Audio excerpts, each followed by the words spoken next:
এজিদ যে দিনকে হত্যা কইরা নামাজ পড়ছে, ইমানকে হত্যা করে নামাজ পড়ছে। ইমানকে হত্যা করলে তার জন্য নামাজ আছে। ইমান হইল মূল, ইমানদারের লেগা নামাজ, ইমানদারের লেগা ইবাদত। মাওলা হুসাইনের ইমান, মাওলা হুসাইন হচ্ছে দিন, আমি বলি নাই। এই অখণ্ড ভারতে যিনি 4 কোটি মানুষের মধ্যে 92 লক্ষ মুসলমান বানিয়েছেন, সেই সুলতানুল হিন্দ খাজা বাবা বলছেন, জানে মান্নে সারাম, আমি আমার জীবনকে উৎসর্গ করে দিছি বা নামে হুসাইন, ইমাম হুসাইনের নামের উপরে, ইমাম হুসাইন আলাইহিস সালামের নামের উপরে। জানে মান্নে সারাম বনামে হুসাইন, মুনামে গোলামে গোলামানে হুসাইন। আমি আমার এই জীবনকে উৎসর্গ করছি শুধু মাওলা হুসাইনের গুলামের উপরে না, মাওলা হুসাইনের গুলামের যে গুলাম, আমি খাজা মঈনুদ্দিন তার গুলাম। আই হায়, বিনয়ের ভাষা দেখছেন? মাওলা হুসাইনের গুলামের গুলাম নিজেকে বলেছেন খাজা বাবা। বলছে আমি মাওলা হুসাইনের নামে আমার জীবন উৎসর্গ করেছি, আমি শুধু ইমাম হুসাইনের গুলাম নই, ইমাম হুসাইন আলাইহিস সালামের গুলামের গুলাম, আমি মঈনুদ্দিন চিশতি। তখন বলছেন শাহ হাসতে হুসাইন, মানে রাজা ইমাম হুসাইন, বাদশাহ হাসতে হুসাইন, রাজার রাজা ইমাম হুসাইন, দিন হাসতে হুসাইন,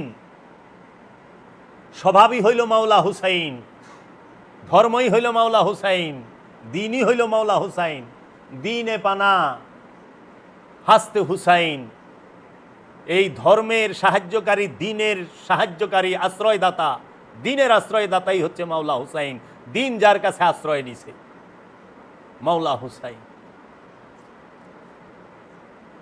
সারদাত মাওলা হুসাইন মাথা দিয়া দিছে, নাদাত দেয় নাই, দার কাছে, দাস্তে হাতে ইয়াজিদ। মাওলা হুসাইন মাথা দিয়া দিছে, কিন্তু ইয়াজিদের হাতে হাত দেয় নাই। ইয়াজিদের হাতে মাওলা হুসাইন হাত দেয় নাই, মাথা দিয়া দিছে।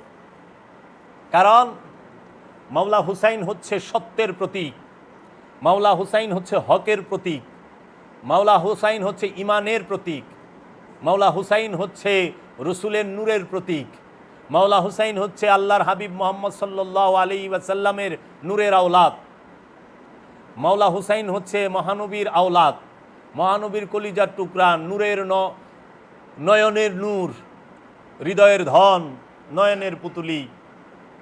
সেই মাওলা হুসাইন তিনি মাথা দিয়া দিছে যে জীবন দিয়া দেবু, কল্লা দিয়া দেবু, কিন্তু ইয়াজিদ ও পালিত, ইয়াজিদ ও নাপাক, ইয়াজিদ ও নরপিশাচ, ইয়াজিদ জগতের সবচেয়ে জঘন্য কীট। এই জঘন্য কীটের হাতে হাত দেব না। হাত দেওয়া মানে কি? বায়াত হওয়া। নাপাকের কাছে কি পাক বায়াত হয়? মাওলা হুসাইন আওলাদের রসুল।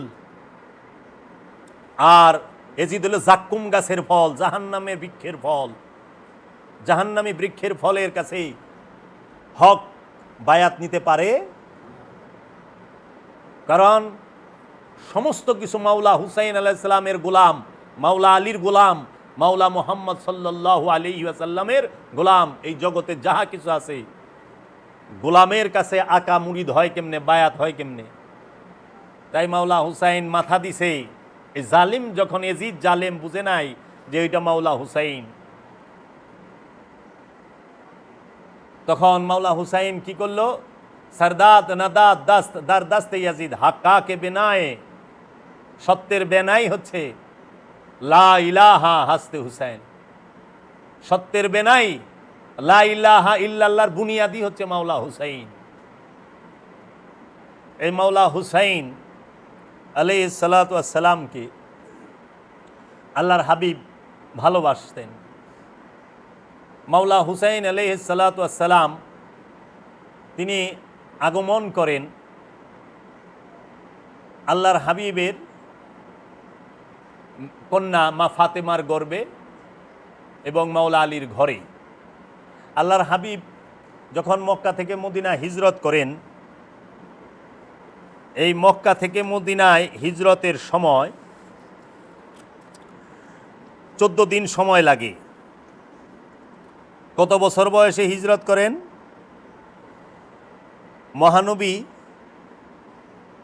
এই অষ্টম 52 বছর বয়সে মদিনায় হিজরত করেন মক্কা থেকে।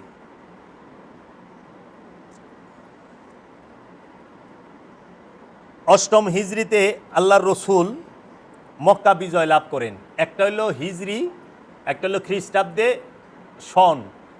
তো হিজরি মানে আরবি সন, যেটা হিজরি সনটা আসছে আল্লাহ রসুলের পর্দা গ্রহণের পরে ওমর রাদিয়াল্লাহু তাআলা আনহুর শাসনামলে হিজরি সনের সৃষ্টি।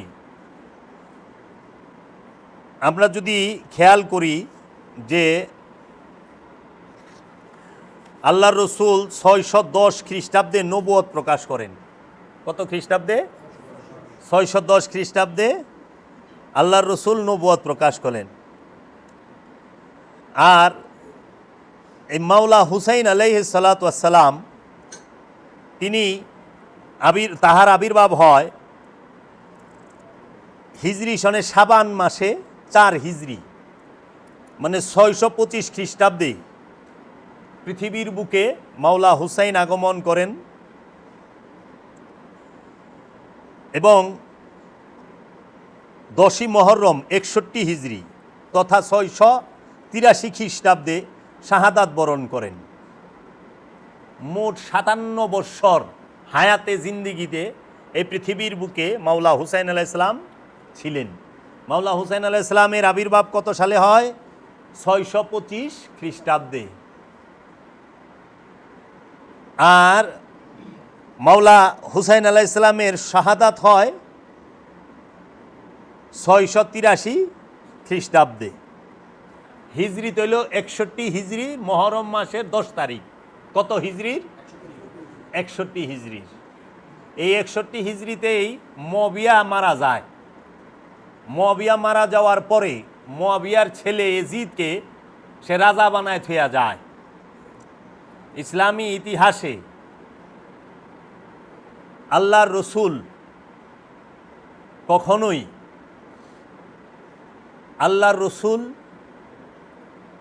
কখনোই রাজনৈতিক যে প্রচার প্রসার এটা করেন নাই। আল্লাহর রসুল রাজনীতি করার জন্য আসে না। আল্লাহ কোরআনেই বইলা থইছে যে আমি রসুল পাঠাইছি তোমাদেরকে আয়াত তিলাওয়াত করে শোনানোর জন্য, তোমাদের নফসকে পবিত্র করার জন্য, তোমাদেরকে কিতাব শিক্ষা দিবে, তোমাদেরকে হিকমত দান করবে, পবিত্র বস্তুকে হালাল করে দিবে, এবং অপবিত্রকে হারাম করবে। এই জন্য রসুলের আগমন, নবীর আগমন হয়। ইয়া আইয়ুহান নাবিয়্যু ইন্না আরসালনাকা শাহিদাও ওয়া মুবাশশিরাও ওয়া নাযীরা ওয়া দাইয়ান ইলাল্লাহি বিইজনিহি ওয়া সিরাজাম মুনীরা। নবী আছেন, ইয়া আইয়ুহান নবী, হে আমার নবী, ইন্না আরসালনাকা, আমরা আপনাকে প্রেরণ করেছি, শাহিদা, সাক্ষী রূপে, মুবাশশিরা, সুসংবাদ দানকারী, ওয়া দাইয়ান, শাহেদা, মুবাশশিরা, তারপরে শাহেদা মানে সাক্ষীদাতা, মুবাশশিরা মানে সুসংবাদদাতা, নাজিরা মানে সতর্ককারী, দাইয়ান ইলাল্লাহ, আল্লাহর দিকে দাওয়াত দেনেওয়ালা, এবং আপনি হচ্ছেন প্রজ্বলিত সূর্য এবং বাতি। তো রসুলের আগমন হয় এর জন্য। রসুল এবং নবীর আগমন কোরআনে স্পষ্ট বলে দিয়েছে কেন হয়েছে।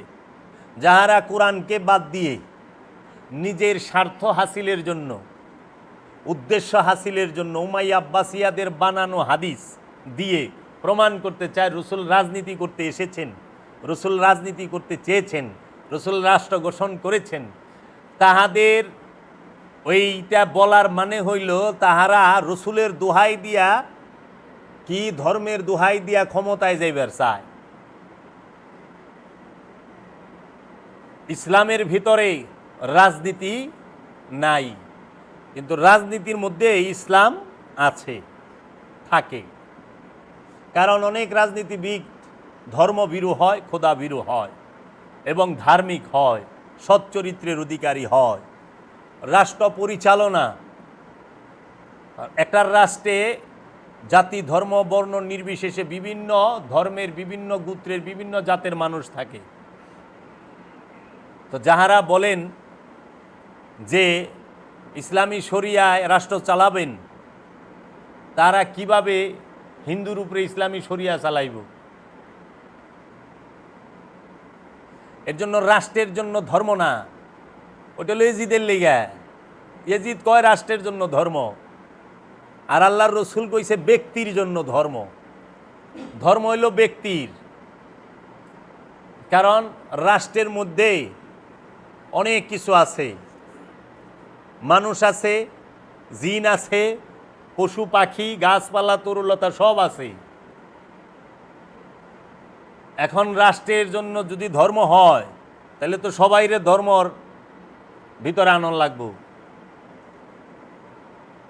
আর ব্যক্তির জন্য ধর্ম হয়, আর সবাই মুসলমান হয়ে গেলে তো আল্লাহর পরীক্ষা থাকে না। আপনি সবাইরে জোর করে মুসলমান বানাইবেন?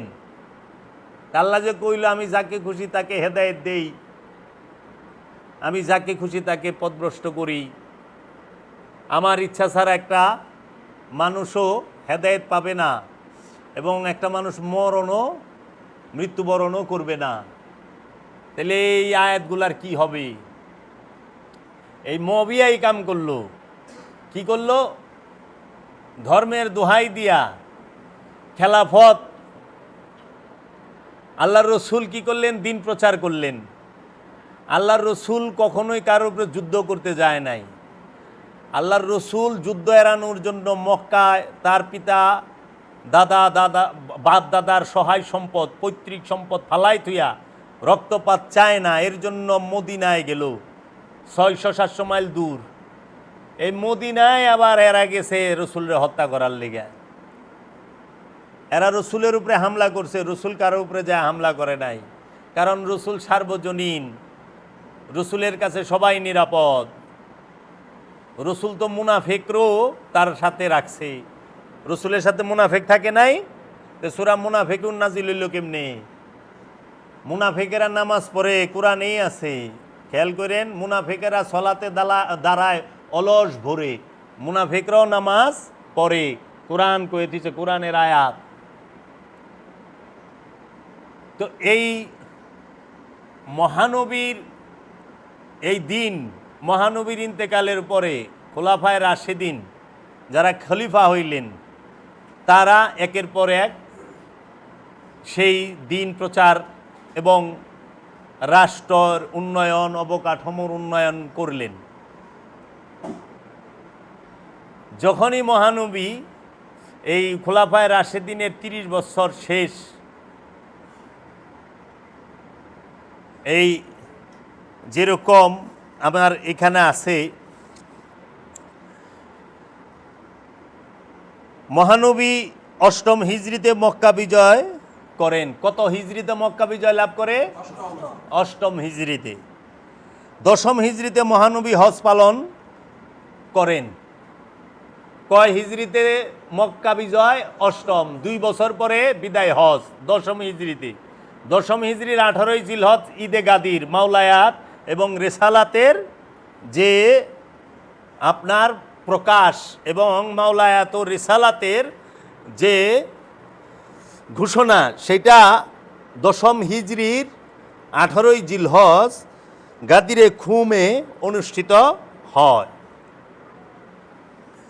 তারপরে আল্লাহর রসুল 11 হিজরিতে পর্দা গ্রহণ করেন। 11 হিজরির রবিউল আউয়াল মাসের 1 তারিখে, বুঝছেন? আল্লাহর রসুল পর্দা গ্রহণ করেন 632 খ্রিস্টাব্দে।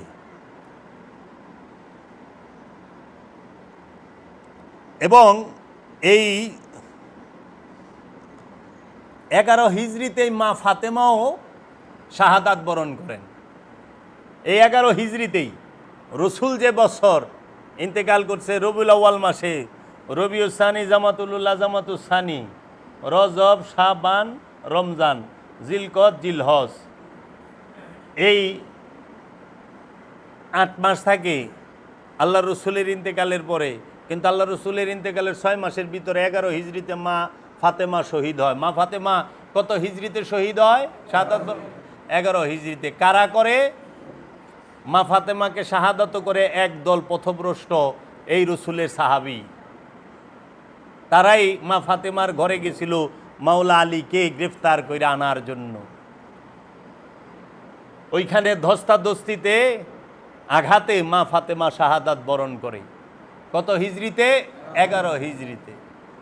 মাওলা আলী কারামাল্লাহু ওয়াজহু মা ফাতেমাকে গোসল দেন, এবং মা ফাতেমার খাট ধরার জন্য 4 জন পুরুষ মানুষ ছিল না, একজন নারী অংশ নিয়েছিল। মা ফাতেমার শাহাদাতে একটা খাট ধরতে 4 জন মানুষ লাগে না? লাশের খাটটা ধরতে এক পাশে মাওলা আলী, এক পাশে মাওলা হাসান হুসাইন, আরেক পাশে বুড়া হজরত সালমান ফার্সি, আরেক পাশে মা ফাতেমার কাজের মেয়ে, মা ফাতেমার দাসী ফিজ্জা, হজরত ফিজ্জা রাদিয়াল্লাহু তাআলা আনহু। মা ফাতেমাকে কোথায় রাখা হয়েছে আজ পর্যন্ত কেউ স্পষ্ট না, সেটা মাওলা আলী এবং তার পরিবারবর্গ এবং তারাই জানে। 11 হিজরিতে মা ফাতেমা শাহাদাত। তখন আবু বকর সিদ্দিক তিনি সর্বপ্রথম খলিফা হন। 632 থেকে 634 খ্রিস্টাব্দে পর্যন্ত 2 বছর খেলাফত চালান হজরত আবু বকর সিদ্দিক। হজরত ওমর দ্বিতীয় খলিফা, তিনি 634 খ্রিস্টাব্দে থেকে 644 খ্রিস্টাব্দে পর্যন্ত 10 বছর ইসলামী খেলাফত তিনি পরিচালনা করেন। এই হজরত উমর ইন্তেকাল করেন নাই, শাহাদাত বরণ করেছেন, তাকে হত্যা করা হয়েছে। আমরা ঐতিহাসিকদের থেকে শুনতে পাই হজরত উমরকে শহীদ করেছেন হজরত আবু বকরের বড় ছেলে মুহাম্মদ বিন আবু বকর। তারপরে ইসলামের তৃতীয় খলিফা হজরত উসমান 644 থেকে 656 খ্রিস্টাব্দে পর্যন্ত 11 বছর ইসলামে খেলাফত চালান।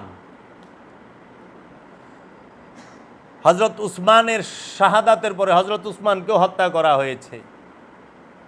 মসজিদে নববী কবজা করে রাখা হয়েছিল, তার ঘর অবরুদ্ধ করে রাখা হয়েছিল। হজরত তালহা, হজরত জুবায়ের রাদিয়াল্লাহু তাআলা আনহু এরা শহীদ করছেন হজরত উসমানকে। এক সাহাবী আরেক সাহাবীরে মাইরা ফেলাইছে, হজরত উসমানকে মাইরা ফেলাইছে। হজরত উমরকে সাহাবীর ছেলে, উনিও তো সাহাবী, সেও মাইরা ফেলাইছে। হজরত উসমান 11 বছর ক্ষমতা চালান, তিনাকে ষড়যন্ত্র করেই হত্যা করা হয়। তার ষড়যন্ত্রের জন্য, তার হত্যার পিছনে সবচেয়ে বড় দায়ী তার মেয়ের জামাই মারওয়ান বিন হাকাম, যিনি তার প্রধানমন্ত্রী ছিলেন। বিন হাকাম তিনার আবার একটা ঘটনা আছে, সেটা কি? সেটা হইল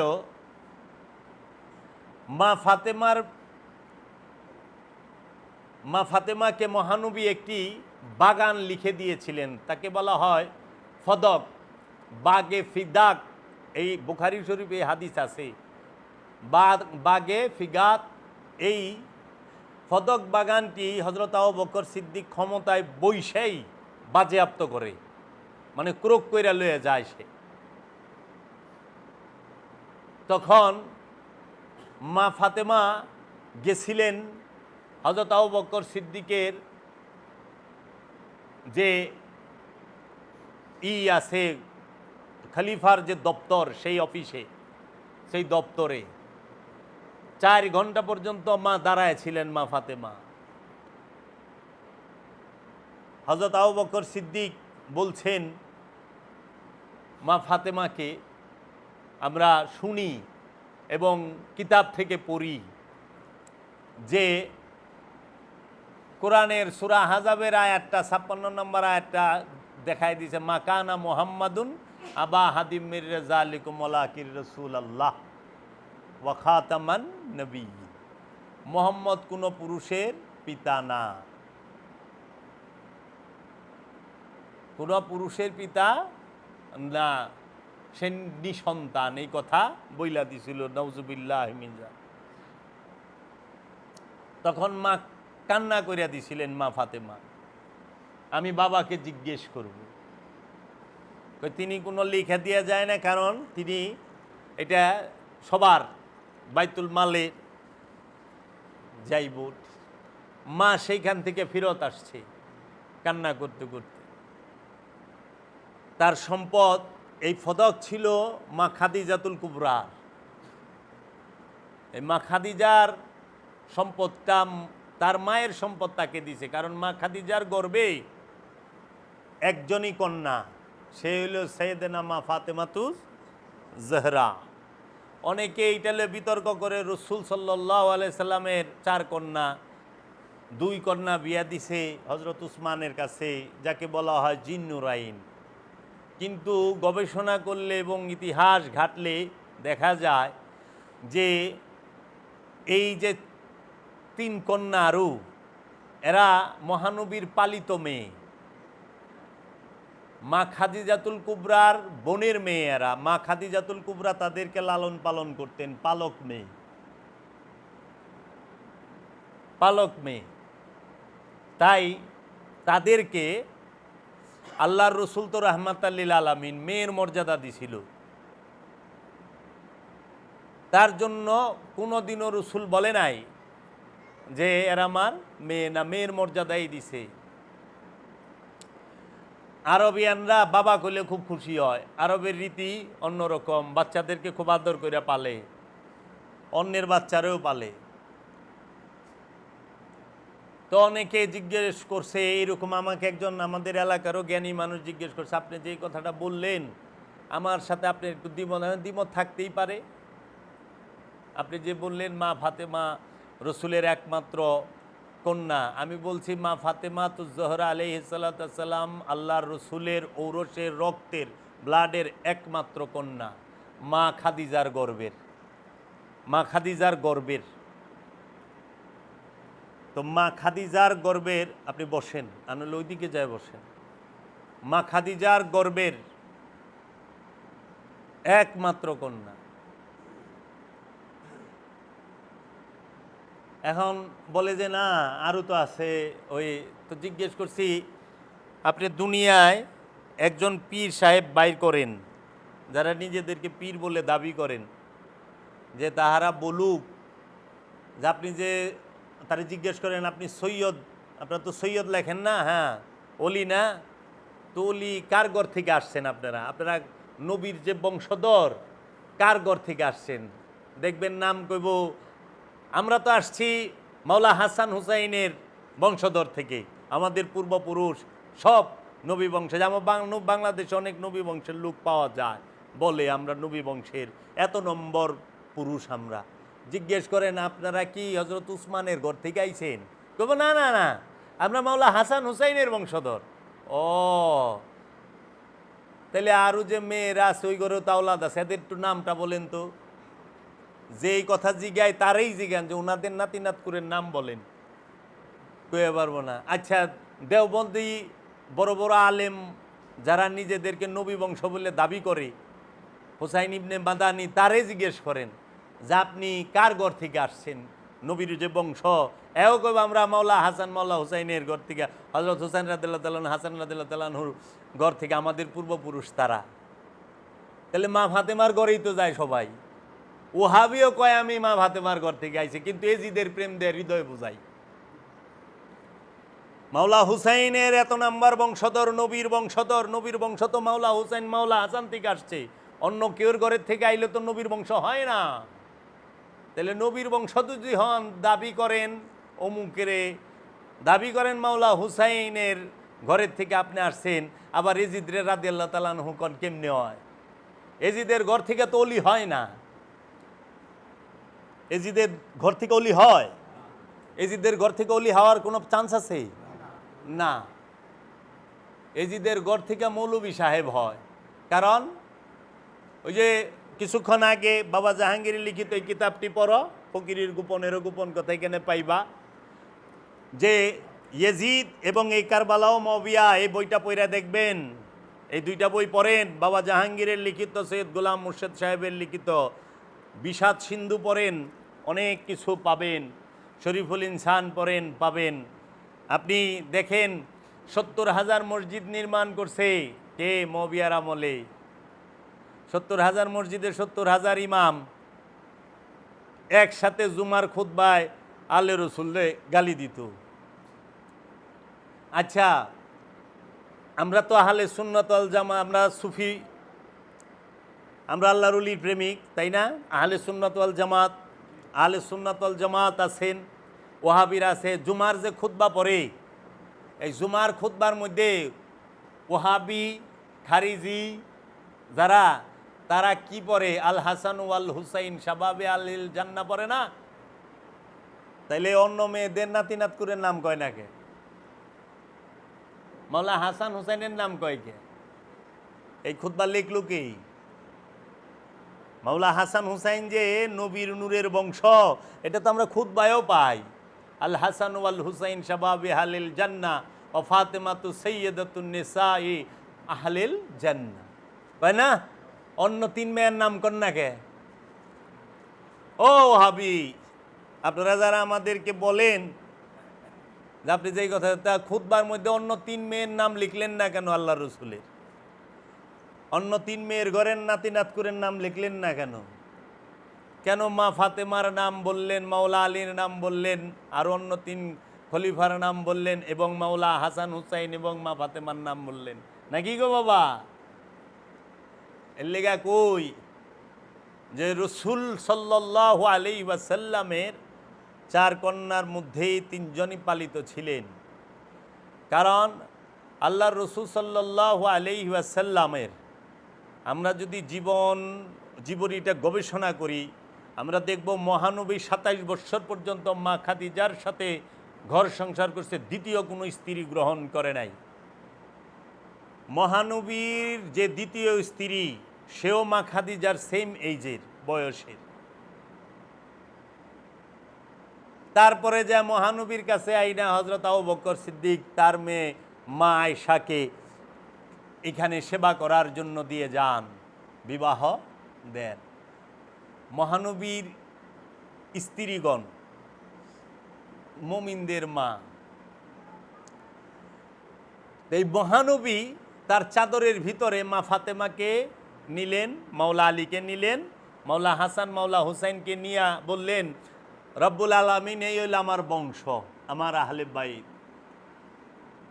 এরা ওই ঘর উম্মে সালমা রাদিয়াল্লাহু তাআলা আনহুর ঘরে, আম্মাজানের ঘরে ছিল। আম্মাজানরে তো বংশের ভিতরে ঢুকায় নাই। কেন?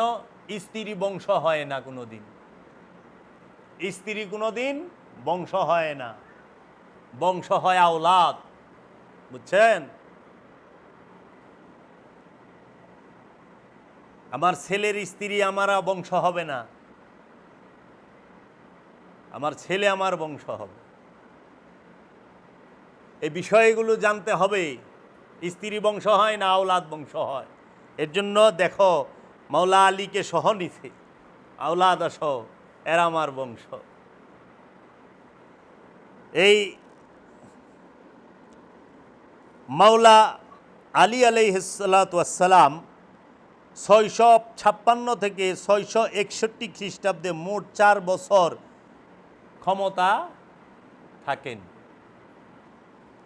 মাওলা আলী আলাইহিসসালাতু ওয়াসসালাম 656 থেকে 661 খ্রিস্টাব্দে পর্যন্ত মোট 4 বছর খেলাফতে থাকেন।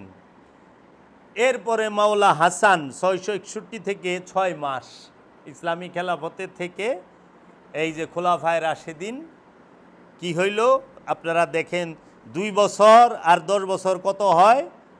12। হযরত আবু বকরের 2, হযরত উমরের 10, 12, হযরত উসমানের 11, তাহলে 23, মাওলা আলীর 4, তাহলে কত হয়? 27। আর এই মাওলা হাসানের 6 মাস। ইসলামী খেলাফত ক্লোজ। তারপরে শুরু হয়, আর খেলাফত রাখলো না, রাজত্ব চালু হইল। তাই রসুলের ধর্ম রইল, হ্যাঁ, রাজতন্ত্র যারা করলো তারা কি রসুলের দর্শন রাখলো? রসুল কি রাজতন্ত্র শিক্ষা দিছে? তো যে রসুলের দর্শনই রাখে নাই, তার এলে এত নাচানাচি করলো কেমনে? আল্লাহর রসুলের আবির্ভাবের আগে ছিল কি মক্কা নগরীতে কোনো রাজা ছিল? না, পঞ্চায়েত ছিল, গোত্র ছিল, গোত্র সর্দার। পঞ্চায়েত যেটা কয় বংশীয় গোত্রীয় সর্দার ছিল। সব সর্দাররা মিলা তারা তাদের সমাজ চালাইতো। ওই যে আমাকে অনেক যেরকম গ্রামে গ্রামে পঞ্চায়েত, এটা হলো রসুলের আবির্ভাবের আগের আমলের সিস্টেম। পঞ্চায়েত শেষ, রসুলের সময় আসলো, পুরুষ নেতৃত্ব দিবে সমাজের। যিনি পুরুষ, পুরুষ মানে আল্লাহর রসুল যিনি, তিনি নেতৃত্ব দিবে। কারণ রসুল কোনো দিন লোভ করবে না, আত্মসাৎ করবে না, পাচার করবে না, অন্যায় বিচার করবে না, জুলুম করবে না। এর জন্য বলছে তোমরা পুরুষকে ক্ষমতায় বসাও। সেই পুরুষ শটে টঙালা না, সেই পুরুষ হইল খান্নাস মুক্ত পুরুষ।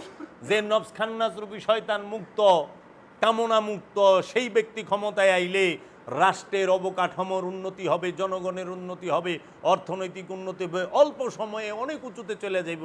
কারণ সে আত্মসাৎ করব না, কর ফাঁকি দিব না, ট্যাক্সের টাকা মারব না, সে বিদেশে টাকা পাচার করব না, সে হুদাহুদি গ্যাঞ্জাম লাগাইব না, মব সৃষ্টি করব না, কারণ সে পুরুষ। তো রসুলের সেইটারে বাদ দিয়ে আইলো কি? খেলাফত। খেলাফত কি? জনগণ ভোট দিল। হযরত আবু বকর সিদ্দিকরে তো রসুল খলিফা বানায় নাই। আল্লাহর রসুল কি বলছে আপনি যে খেলাফত চালান? না, জনগণ তাকে ভোট দিছে। বেশি জনগণ হের পক্ষে ছিল, এর জন্য উনি হয়ে গেছেন আবু বকর সিদ্দিক রাদিয়াল্লাহু তাআলা আনহু প্রথম খলিফা। তারপরে জনগণ এবং খলিফারা মিলা মনোনীত করছে, সিলেকশন করছে হযরত উমরকে। ওইখানে সিলেকশন হয়েছে। তারপরে হযরত উসমানকে, মা ফাতেমার যে বাগে ফেগাত হযরত আবু বকর সিদ্দিক বাজেয়াপ্ত করলো, তারপরে হযরত উমরও বাজেয়াপ্ত করলো, হযরত উসমানও বাজেয়াপ্ত করলো। পরে হযরত উসমান কি করলো জানেন? এই বাগে ফেগাতকে তার মেয়ের জামাই মারওয়ান বিন হাকামকে যৌতুক হিসেবে উপহার দিল। তাই আল্লাহর রসুলের কন্যার কাছে থাকলে ইসলামী মতে সঠিক হয় না, আর মারওয়ানের কাছে গেলে বুঝি রসুলের সম্পদ সঠিক ইসলাম হয়। মারওয়ান রে দিছে এই বাগে ফিগাত হযরত উসমান যৌতুক হিসেবে। ইতিহাস কেমনে যে যা করছে সেটাই তো বলতে হবে। পরে হযরত উসমান রাদিয়াল্লাহু তাআলা আনহুর শাহাদাতের পরে মাওলা আলী কারামাল্লাহু ওয়াজহু আসলেন। জনগণের চাপে জনগণ তারে দৈরেই বহাইল। তিনি মদিনায়ও বসলেন না, শামেও বসলেন না, সিরিয়ায়ও বসলেন না, বসলেন কোথায়? ইরাকে, বাগদাদে। মাওলা আলীও শহীদ হইল, আব্দুর রহমান ইবনে মুলজেম তারে হত্যা করল। পরে আইল মাওলা হাসান। মাওলা হাসানকে এই সংগ্রাম কইরা আপনার বিভিন্নভাবে তাকে বেকায়দায় ফালাইয়া মবিয়া তার থেকে ক্ষমতা হকের কথা কইয়া সমঝোতা কইরা নিল। নিয়ে সে খেলাফত আর রাখলো না, রাজতন্ত্র চালু করলো। তো রাজতন্ত্রের জনক কে? মুআবিয়া। ইসলামী রাজতন্ত্রের জনকের নাম হইল মুআবিয়া। ইসলামী রাজতন্ত্র চালু হয় কার আমল থেকে? এই উমাইয়া বংশের আমল থেকে, উমাইয়া বংশ থেকে, মুআবিয়ার আমল থেকে। মুআবিয়া হইলে ইসলামী রাজতন্ত্রের প্রথম রাজা। তো রাজতন্ত্র থাকলে ব্যক্তি স্বাধীনতা, মানুষের স্বাধীনতা থাকে না। ওনার আমলে যত গুপ্ত হত্যা হয়েছে, ইতিহাসে এত গুপ্ত হত্যা হয় না। মা আয়েশাকে শহীদ করছেন। মা আয়েশা রাদিয়াল্লাহু তাআলা আনহুর ফজিলত তো সবাই কয়, মা আয়েশাকে যে শহীদ করছে এটা কয়, শুনছেন আজ পর্যন্ত আপনারা? এটা কয় না কেন? এটি গোপন করে কেন? সত্য লুকায় কেন?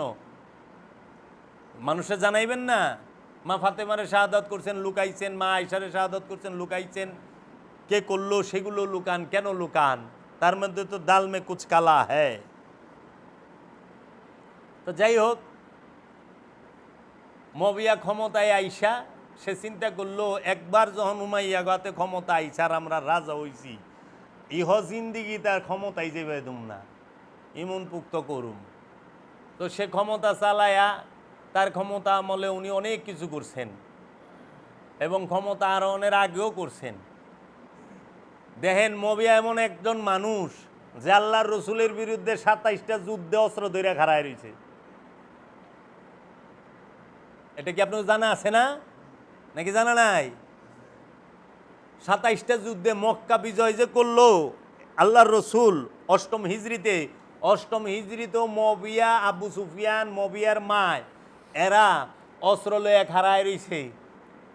যখন দেখছে যে এত মানুষেরই এইখানে আমরা আর পারুম না, তখন এরা একমাত্র ব্যক্তি যারা আত্মসমর্পণ কইরা ওইখানে ঢুকছে ইসলামে আত্মসমর্পণ কইরা ঢুকার লোক এই মবিয়ার বাপ আর মবিয়ার মা।